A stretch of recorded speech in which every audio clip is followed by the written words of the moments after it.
It's good to see you guys. Excited for this week. It's a good meeting today, good practice, a lot of good energy there.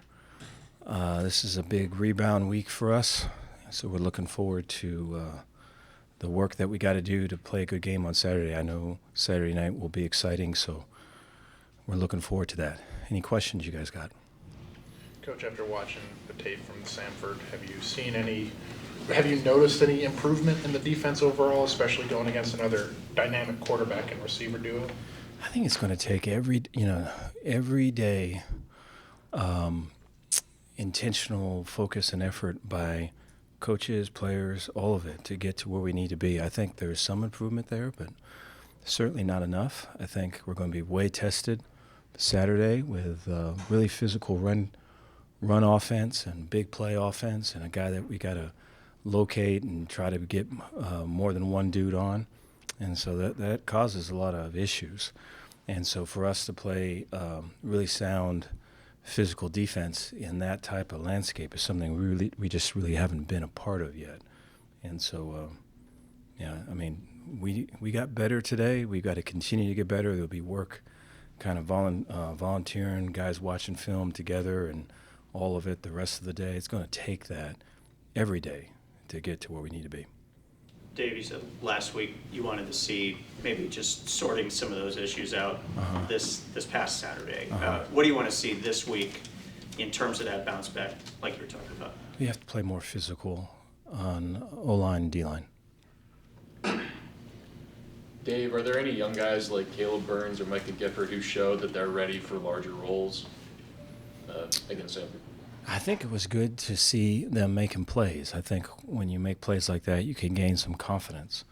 And so I think there's some confidence now behind their game. And so I think that first step's always kind of a big one because you're kind of stepping into a void, and then you kind of find your footing after that. And so I think they can clearly see the next step. So I'm excited for them to take that next step. Dave, regarding the 4 takeaways that you had against Samford, how much of your defensive identity do you want that to be a part of? And do you feel like you took some steps? I hope so. I think, I think the excitement about guys getting takeaways was good to see. We had a couple today in the 2-minute period that we had, and a lot of excitement with guys getting it. And so I think everybody wants to be in that bear coat, I think I think once you kind of get it going, it can be contagious. I don't think we've got it going yet, but I think there's a want to, and I think guys recognize the importance of it, and it needs to be a part of, I think with our offense and our ability to score as fast as we can, and the offenses that we see and how many possessions there are, I think we have to get takeaways, and so it's a must. Sawyer responded this week, maybe after one of his tougher weeks, I guess. Yeah, I just walked by him. There's a like a skywalk there, and he's out there with Trig right now, getting extra work, and so I think he's very motivated. I think you always, as a coach, you feel like you need to say something. You really don't need to say much to him. He gets it, and he's on it.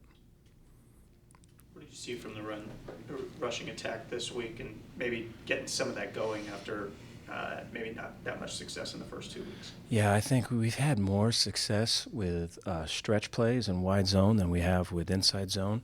At the end of last year, the inside zone was by far kind of our best style of run. We just haven't been able to get the movement up front, and I think some of it has been, at the end of the game, we're running into loaded boxes, runs that have RPOs attached to them. We really should be throwing it, and we weren't. And, I think B. Wash was, there's 20 guys in there, and he's, running through 18 of them. And so I think there's a whole improvement there that's got to take place for sure. But I think the ability to run them wide with the stretch play and get that loose to kind of soften up the middle with the inside zone is how we're looking at it. Dave, when you talk about O-line and D-line improvement, is that personnel or is that just those guys getting better? Those guys getting better, yeah. I think, our movement up front, the line of scrimmage, when I broke the team this morning from our practice, I told them, hey man, the line of scrimmage, those first series or two, is going to go one way or the other, and that's really going to be the game. Kind of where is that push going? How's that look? And so we have not, 3 games in, we have not decisively won kind of that battle, and we've won some games without it. In this game, I think to win it, we're going to have to win that battle. Hey, will we ever see you in the Bear Cup? No. I think Vic does a great job of finding those things, and like I say, I never would have thought people would really be interested in it, and so I think that just shows how far removed I am from how they think, and so they're fired up for that, man. They're talking about it. They want their pictures. They want it on the Jumbotron, and so, hey, man, let's just get takeaways, Do you use it in practice too, or is that just a game thing? No, that's just a game thing. Yeah, I think that we had a couple of guys kind of pose as if they had it on, so it's a full-on thing right now. Dave, what does Arizona State do especially well? They're a game plan outfit on offense. I think they'll look at your structure and design plays for that. I think they're a big play offense.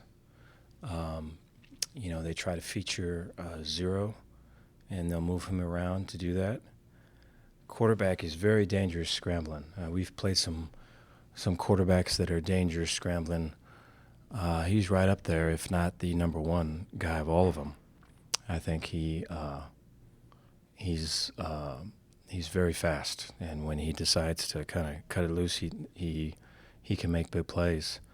Both throwing it on the run, but running it for sure. I think the running backs are a squad that's kind of coming together. I think they're looking to get healthy and everything, but they're a talented group. Obviously there's a big miss from last year, but I think they've got a competent and really solid, really good group. So it's a challenge for us. I mean, the line of scrimmage for them is a lot of returners and veteran guys, and so they handle movement really good. They ID, pressure, and they're able to kind of sort through it and pick it up and move it out the way. And so, they play a brand of ball that kind of bullies you. I mean, if you let yourself be bullied, they'll take it. Then defensively, I think a lot of pressure in big time moments. I think linebacker-wise, really talented. I think front-wise, they got 2 edge guys that can win one-on-ones, and they'll here lately a lot of zone, try to force the ball down until it gets into pressure moments, and then they heat you up. I think that heat up thing could be around any corner. I think they use that and call that out pretty effectively. Obviously a different year, but after last year's start to Big 12 play, how are you guys approaching this beginning of conference play and maybe starting faster and emphasizing that? I think it's just the team that we've got right now focusing on kind of what we've done well and how can we multiply that. If we've got really good people, could they be better served playing more? Could they be better served in a package? Could we take some of the calls that we're doing here and put it into this personnel package because these guys are playing well? I think anytime when you're starting to learn your team and guys are playing well, you want to feature the stuff that's going good. So I think that's going on right now. I think that's a way important part of this particular time right now. Along with that is the stuff that we're not doing well. We got to get it fixed. We got to find ways to change how we practice, change how we meet, change how we think about things. And, I think the morning practices are good in that respect. It gives coaches a lot of time throughout the day to kind of sit it down, break it all down, go by piece, and put it back together. Now, a lot of times the things that you do all the time you don't recognize. There could be thoughts that you have that are just constructed that you don't think about. And you have to break that down to kind of get to here's how we can get better. So there's a lot of that going on too. Dave, is there anything cool or exciting about playing a Big 12 opponent that you haven't played yet? I'm excited just for. I mean, I've always been a fan of this particular team. I know there's a coach. When I was younger, I would always travel. I remember my mom drove me this time because I would drive to visit these schools to go talk with coaches, and I'd go to Cal or I don't know, Stanford or I think I went to Arizona one time. So I told my family hey, I need money, so I'm gonna drive to Arizona State, and so she didn't want me to do that. So she drove me. So we went to Arizona State, and there's a coach over there named Johnny Barr that I used to meet with. Phil Snow was on that staff at that time. Kevin Wolfhausen, all these guys, just Bruce Snyder's staff, unbelievable staff. And I remember, Arizona State, the campus kind of turns into the downtown. There's like a downtown area that looks pretty cool, and it goes into campus. And so my mom dropped me off right in the middle of that. Mom, please pull off to the side. Can we go in the back before you drop me off like that, So when I think of Arizona State, I think of that. But yeah, they've always been a fan. I've always been a fan of them, and so I'm excited for this game. It's a big game right off the bat. I'm excited for the opportunity. To that end, you were kind of disappointed in the focus maybe on Saturday. Do you think starting with Arizona State, defending champs, night game, maybe the team in the Big 12 coming into the year, is that a good thing for this team? I think anytime you kind of give in to a judgment thing where this is important, that's not important. This deserves my attention, that doesn't deserve my attention. I just don't think it really works like that. I don't know. I think, everything's important. And, I think what's hard about that is that it's almost like a body snatcher thing where it's the same dude and, but he's not there. And you got to shake him and you got to do all these things to kind of wake him up. And you kind of give in to that voice of, hey, man, it's this or it's that. And so the issue with giving in to that voice is that, obviously this week with whatever jerseys we're wearing, whatever time of night we're playing, whatever the opponent is, all these things, I'm sure guys are going to get going. But then once you have adversity, then that voice kind of comes back into play, and you already gave into it one time. It's easier to give it into a second time. And so I think that's a big deal, and we have to be better at that. I think we've got guys with a lot of pride and have a lot of professionalism in what they do, but I think that's something that we have to improve on. Was Carl out there today, and do you expect him to come back this week? Yeah, he was going through everything today, so excited for his opportunity. He's fighting hard to get back on the field. Dave, Phoenix Jackson looked a little banged up out there on Saturday. Where's he at this point this week? I don't know. I think he's still kind of getting evaluated. I hope to know later this week.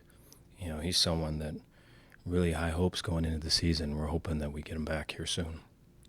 Seems like that depth has been tested pretty early on this season just because of some of those injuries. How have you guys worked through that, and how do you continue to work through that, maybe mixing some new guys in?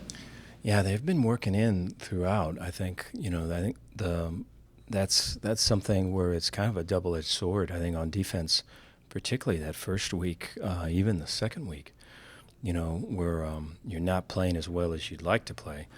And you try to get something fixed with the group that made the issue and made the problem, had the mistake, and then a whole new fresh group rolls in.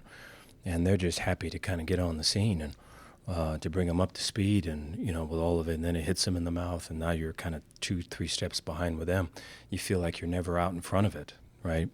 Whereas, what is it? It's kind of 50 first dates when you're rolling people through.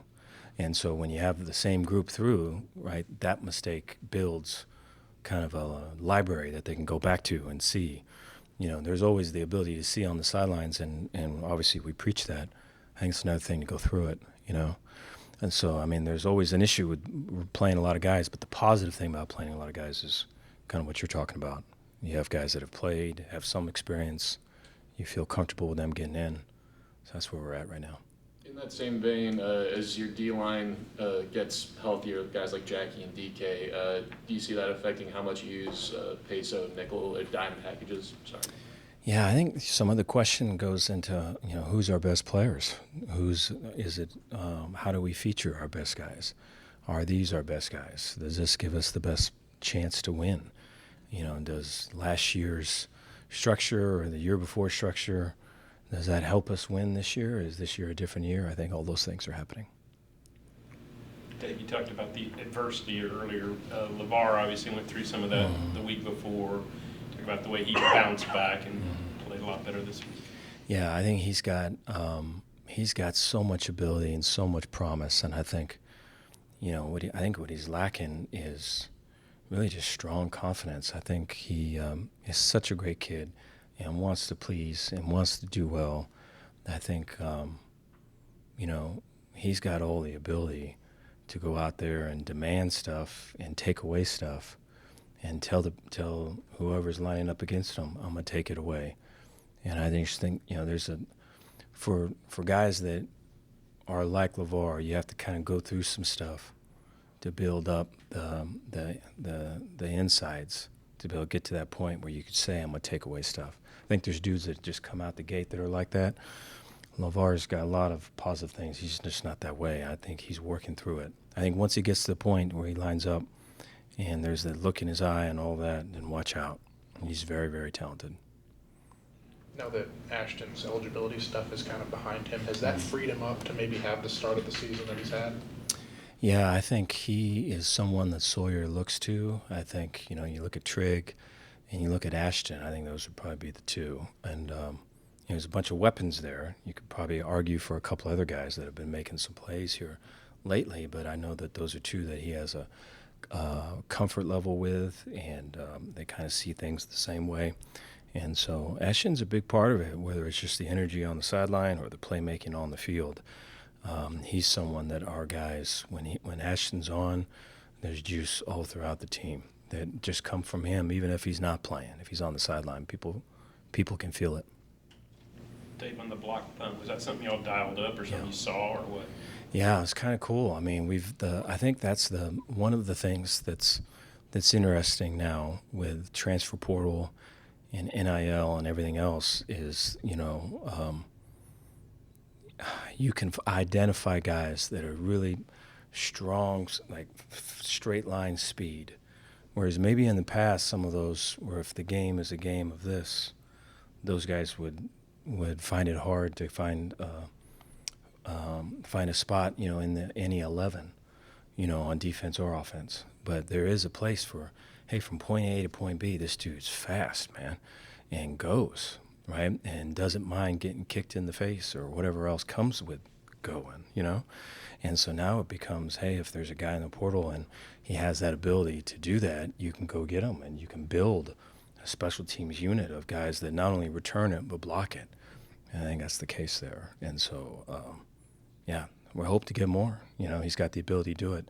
That was a deal of running a straight line, putting the dude to your inside to get them to block down and take the space. And he did it. Dave, when you look at this battle of the quarterbacks, that's kind of, I guess, where most of the eyes go on the outside. How do you think that's being handled internally with Sawyer and just going up against one of the other Big 12 quarterbacks? Yeah, I think with Sawyer, it's going to be how can I get better?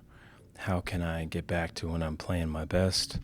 How can I take this next step? How can I help this team win? I think those are all the things I know that he has publicly said or said internally, I guess, to us. And so I very much believe that with him. Just like I say, coming up here and he's still on the field with guys, I think he's very in tuned in terms of this is a week to improve. This is an opportunity not to be missed, and he's leading us into that. So, I would bet on Sawyer. Okay, thank you guys.